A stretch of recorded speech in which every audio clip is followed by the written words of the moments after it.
Hey guys, in this video I'm going to share with you 2 more art project ideas you can do with a Christmas theme.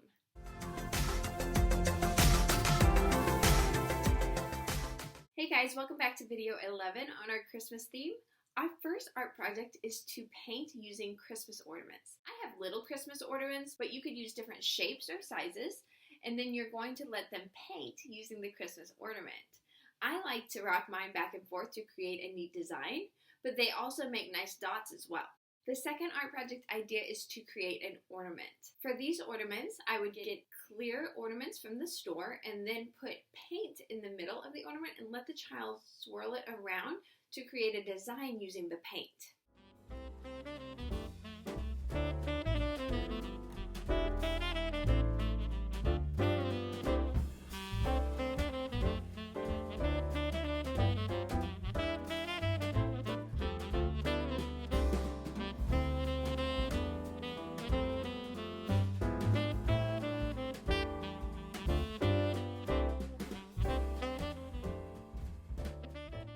Thanks for watching those 2 Christmas-themed art project ideas. If you liked this video, don't forget to give it a like and subscribe to the channel.